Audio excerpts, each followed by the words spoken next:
சென்னையில் இன்ஸ்டாகிராம் மூலம் ஹஜ் புனித பயணத்திற்கு ஏற்பாடு செய்வதாக கூறி லட்சக்கணக்கில் சுருட்டிய சம்பவம் யாத்ரீகர்கள் மத்தியில் அதிர்ச்சியை ஏற்படுத்தியுள்ளது. பணம் வசூல் செய்து 2 நாட்களுக்கு முன்பு விசா கேன்சல் ஆகிவிட்டதாக கூறி அல்வா கொடுத்தவர்கள் சிக்கியது எப்படி? குறைந்த கட்டணத்தில் ஹஜ் புனித பயணம் மேற்கொள்ளலாம் என்று இன்ஸ்டாகிராம் மற்றும் ஃபேஸ்புக்கில் கலராக விளம்பரம் செய்து அப்பாவிகளிடம் லட்சக்கணக்கில் மோசடி செய்யப்பட்டுள்ளது. தங்களது வாழ்நாள் கடமைகளில் ஒன்றை நிறைவேற்றி விடலாம் என்று பேரார்வத்துடன் இருந்தவர்களின் தலையில் இடி விழுந்தது போன்று அதிர்ச்சி அடைந்திருக்கிறார்கள். நம்ப வைத்து மோசடியில் ஈடுபட்ட கும்பல் கூண்டோடு செக்குமா? இஸ்லாமியர்களின் 50 கடமைகளில் ஒன்று ஹஜ் புனித பயணம் மேற்கொள்வதாகும். ஒவ்வொருவரும் தங்களது வாழ்நாளில் ஒரு முறையாவது இந்த கடமையை நிறைவேற்றிவிட வேண்டும் என்பதே லட்சியமாக கொண்டுள்ளனர்.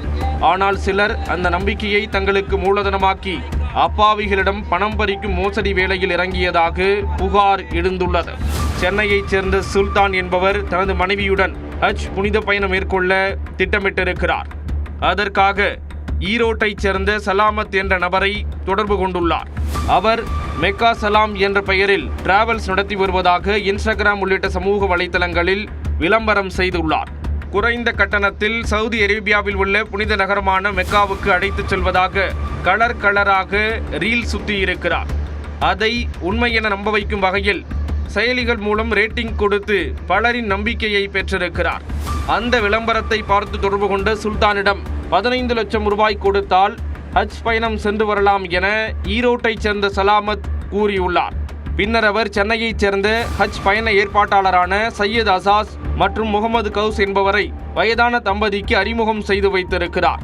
அவர்கள் முன்பணம் கொடுத்ததும் ஹஜ் பயணம் மேற்கொள்ள விசா வந்துவிட்டதாக கூறி அதற்கான ஜெராக்ஸ் காப்பியை அனுப்பியுள்ளனர். தொடர்ந்து ஹஜ் பயணம் மேற்கொள்ளும் நபர்களுக்கான பிரத்யேக கூட்டத்தை சென்னையில் நடத்தி இருக்கிறார்கள்.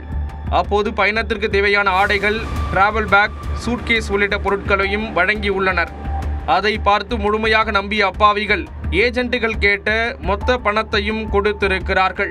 ஹஜ் பயணம் மேற்கொள்வதற்காக 15 லட்சம் ரூபாய் கொடுத்த சுல்தான் தனது மனைவியுடன் சேர்ந்து பெரும் கனவுடன் காத்திருந்தார்.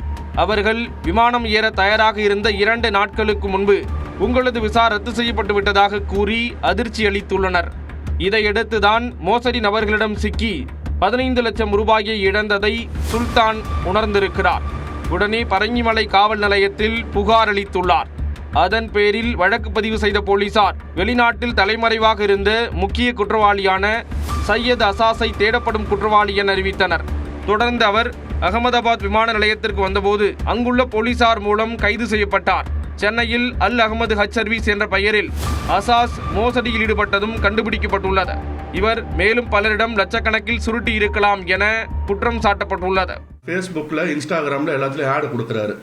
அதாவது 2026 ஹஜ்ஜுக்கு. ஸோ நம்ம ஆளுங்களும் என்ன பண்ணுறாங்க, அதை பார்த்து அவரை கால் பண்ணி ஃபஸ்ட்டு அவங்க ஆளுங்க தான் பேசுகிறாங்க.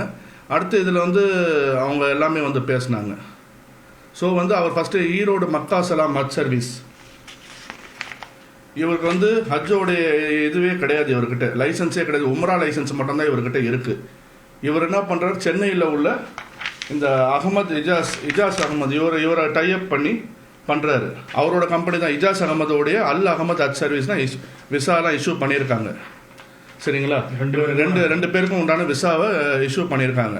பணம் கொடுக்கலன்னா இவர் எப்படி விசா இஷ்யூ பண்ணுறாருன்றது தான் என்னோட டவுட்டு. இப்போ இந்த பேக்லாம் காட்டுறான், அவர் கொடுத்த பேக்கு, சூட் கேஸு, எஹ்ராம் ட்ரெஸ்ஸு, பெல்ட்டு எல்லாமே அவர் கொடுக்குறாரு. பணம் கொடுக்கலன்னா இவர் எப்படி இதெல்லாம் கொடுப்பாரு? இதுதான் என்னோட மினிஸ்ட்ரி ஆஃப் ஹஜ்ஜில் யார் யாரெல்லாம் அப்ரூவ்டு ஹஜ் ஏஜென்ட்ஸ் இருக்காங்களோ அவங்க மூலயமா நீங்கள் அடுத்து ஹஜ்ஜுக்கு போங்க. மேக்ஸிமம் எல்லாமே அக்கௌண்ட்டில் கொடுக்க பாருங்கள், யாரும் கேஷாக கொடுக்காதீங்க. இந்த மாதிரி கேஷ் கொடுத்தீங்கன்னா வாங்கிட்டு வாங்கலன்னு சொல்லுவாங்க. ஸோ இதெல்லாம் ஃபியூச்சரில் பாதிப்பு வரதுக்கு நிறைய வாய்ப்புகள் இருக்குது. தொடர்ந்து இந்த வழக்கில் தலைமறைவாக உள்ள ஈரோட்டைச் சேர்ந்த சலாமத்தை கைது செய்ய போலீசார் தேடுதல் வேட்டையில் இறங்கினர். மற்றொரு நபரான முகமது கவுஸ் தனக்கும் இந்த மோசடிக்கும் தொடர்பு இல்லை என கூறி முன்ஜாமீன் பெற்றுள்ளார். இந்த விவகாரத்தில் ஹஜ் புனித பயணம் மேற்கொள்ளும் நபர்கள் மத்திய அரசால் அங்கீகரிக்கப்பட்ட உரிய முகவர்கள் மூலம் விண்ணப்பிக்க வேண்டும் என்று போலீசார் அறிவுறுத்தியுள்ளனர். இணையதளத்தில் உள்ள விளம்பரங்களை நம்பி மோசடி நபரிடம் பணத்தை கொடுத்து ஏமாற வேண்டாம் என்றும் கேட்டுக்கொண்டுள்ளனர். மேலும் பாதிக்கப்பட்டவர்கள் புகார் அளித்தால் முறையாக விசாரணை மேற்கொண்டு உரிய நடவடிக்கை எடுக்கப்படும் என்றும் உறுதியளித்துள்ளனர்.